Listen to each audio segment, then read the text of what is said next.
Hi guys, and welcome back to his channel. Fala galera, bem-vindos mais uma vez ao meu canal. E olha quem eu tenho aqui mais uma vez, o Tim, ou Tim, se você quiser falar aí da forma que a gente fala no Brasil. E é justamente a forma que a gente pronuncia algumas palavras em inglês, na nossa maneira mais abrasileirada, que nós vamos falar também aqui nesse Perguntas e Respostas feito por vocês, meus inscritos. Tim, eu tenho aqui algumas perguntas separadas e eu gostaria que você respondesse. Topa? Vamos. Let's do it!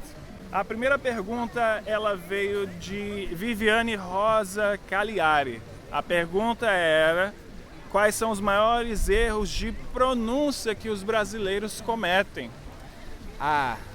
Ele sempre adicionar o som de I no final. Facebook. Facebook. Have. Like. I like. Dá um like. Yeah, isso. O que mais? Que mais tem? Tem, acho que várias palavras. Facebook. A própria face, a gente fala face. Yeah, face. No face. Então você não deve acrescentar esse som de I no final. Isso. Deve cortar isso completamente. Isso acontece porque isso acaba sendo meio que normal, porque no português é óbvio que é diferente do inglês, e no português a gente não tem palavras que terminam com som de consoante, que nem no inglês da mesma maneira. Então a gente acaba colocando um I onde não existe. O exemplo do Facebook é justamente isso. A gente acaba falando Facebook porque no português a gente não termina as frases dessa maneira. Isso. Mas é um erro comum. É bem comum.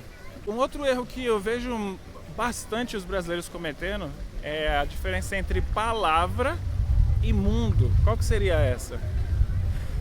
Palavra. Palavra is word. Word. E mundo? World. Então quando tem esse R e esse L, que acaba sendo um problema também, como menina também. Girl. Girl, mundo, world. Qual seria uma outra palavra que você vê mesmo assim os brasileiros cometendo erros? Push e pull? Você ser um brasileiro quando ele está no porta, ele está tentando abrir. Sim. Porque tem puxar, puxar em inglês é pull. E empurrar? Empurrar é push. So isso então é o oposto, né, na nossa cabeça. Então como é que seria empurrar? It's a pull. Opa! Empurrar é push. Confundi um americano. Empurrar então é push e puxar is pull. Então é meio que o oposto. E colocar, que o pessoal fala put. É put que você pronuncia? Que é put? É colocar. Put. Put, né? Não, então não é put. Put não existe. Put your hands in the air, não? No, put your hands in the air, like you just don't care. Ok. Isso é algum erro que eu também acabo escutando dos alunos, essa pronúncia. Então, resumindo, seria mais esse som de I no final, que não existe no inglês. Não existe no inglês. O R, né, que é um pouco difícil porque o brasileiro fala R, como eu em Brasília ou no Rio de Janeiro, né? Porta, carro, mas em inglês é r. Yeah, well, they would say port, not port. O carioca fala até em inglês park. Let's go to the park. Assim, but it's park. Central Park. A gente está aqui no Central Park.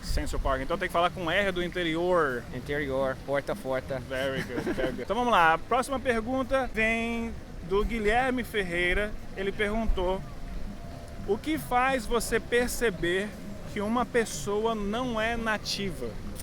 Claro, tem sotaque. Também tem a linguagem corporal é bem diferente. Linguagem corporal é diferente. Nos Estados Unidos é mais conservadora, no América Latina é mais aberto. Mais amigável, né? Amigável. Então, eles tocam mais, sim. Eles falam mais com as mãos. Fala mais perto, não? Mais perto. Em inglês, nos Estados Unidos tem mais distância quando a gente está falando. Essa é uma pergunta interessante. É verdade que o americano ele tem como se fosse um espaço de um braço assim de respeito? Geralmente sim. Respeite o meu espaço, né? Geralmente sim. Mais perto disso a gente fica meio constrangido, né? Constrangido. Em relação ao brasileiro, você acha legal essa proximidade? Esse jeito mais amigável ou é algo que incomoda o americano? Eu conheço muitos brasileiros, agora estou... como você fala?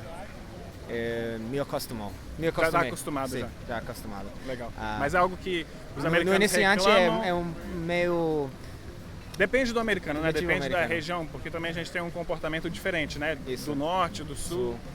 Estados Unidos é um país bem grande, não tem uma regra, é igual do Brasil. Igual ao Brasil. Depende da a cultura diferencia entre o norte, sul, Sim. leste, oeste.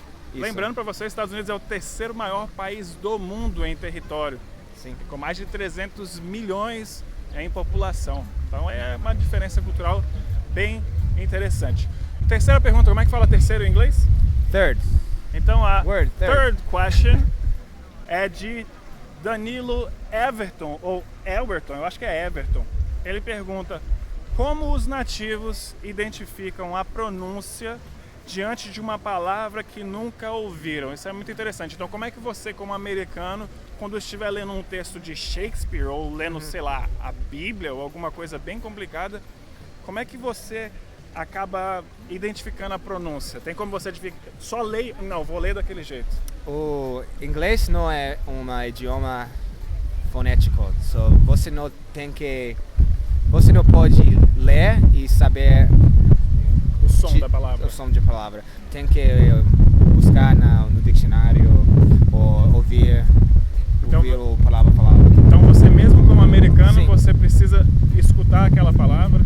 Sim, não tem como, porque não é fonético como português, Como português. espanhol, Sim. italiano. O português, espanhol, francês, italiano, você lê o que você lê, o que pronuncia. Francês não é. É diferente É também. diferente também, não é O que fonético. você lê nem sempre é aquilo que você pronuncia. Sim. Diferente do português. E vocês usam o dicionário fonético para, às vezes, saber a palavra, ou é só quem estuda o dicionário fonético?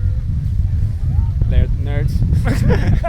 Próxima pergunta é do Cláudio Fernando. Ele pergunta quais são os hábitos que ajudam ao aprendizado de uma língua, e você pode até dar um exemplo de como você aprendeu o português. Escuta muita música. Muda seu idioma em seu celular e Facebook. Filmes, vídeos com nativos. Claro, o canal do Teacher Paulo. Muito obrigado, muito Mr. obrigado. Teacher Paulo. Muito obrigado. E tem várias maneiras. Não passa muito tempo com brasileiros. Isso é o problema que eu vejo muito, porque você não vai adiantar se você ficar falando português. Você tem que, como você fala, challenge yourself. Você tem que se desafiar. Isso. Então você não pode ficar. É uma coisa que é interessante na cidade lá, que tem o maior brasileiros em New Jersey. Qual que é o nome? Newark, ou em português, Newark. Newark, ou Newark. Newark. Yeah. Lá eu conheci várias pessoas, você também já conheceu vários brasileiros que moram há anos e não falam inglês, né? Sem falar uma palavra de inglês. Porque lá a comunidade brasileira é muito grande e eles só vão pra padaria brasileira, assistem Globo, Record e aí só ficam junto com pessoas da mesma língua. Você acha que isso atrapalha, então, você ficar perto de brasileiros se você quer aprender inglês? Com certeza, você tem que se desafiar. Tem que se desafiar, isso. Quando... Então é assim que você aprendeu? Sim, eu português? passo muito tempo com brasileiros, nas festas, no jiu-jitsu, coisas assim. Você aprende sem pensar. Você aprende no jeito, como você fala, subconscious? Subconsciente. Subconsciente. Ou no seu inconsciente, subconsciente. É algo mais natural, mais próximo do aprendizado de uma criança. Isso. Uma coisa interessante, eu defendo muito o aprendizado da gramática, mas não sendo óbvio tudo que você vai estudar. Você não tem que parar e sentar numa cadeira e ficar estudando gramática por horas e horas. A gente tem que saber a gramática justamente pela estrutura, mas o mais importante é você trabalhar frases feitas. Você acha que isso é importante? Eu acho que frases são bem úteis. Se você sabe uma frase, você pode criar até 20, até 100 frases com uma estrutura. Isso é gramática para mim. Sim, claro. Ajuda. Quando você está mais avançado, eu acho que gramática ajuda mais. Sim. Mas no iniciante, você tem que acumular frases. Você poderia dar alguns exemplos de algumas frases já feitas, já que a gente pode mudar depois? Sim, se importa me passa uma cerveja. Do you mind passing me a beer? Or do you mind if I sit here? Você importa se eu sento aqui? Coisas assim, com essa estrutura você então, pode... do you mind você consegue fazer várias outras... Isso, você pode construir frases e isso não tem regra gramática, isso só é uma estrutura que a gente usa. Legal, muito boa dica. Então, Jim... Jim. Então, Tim, última pergunta de Gilmar, ou Gilmar.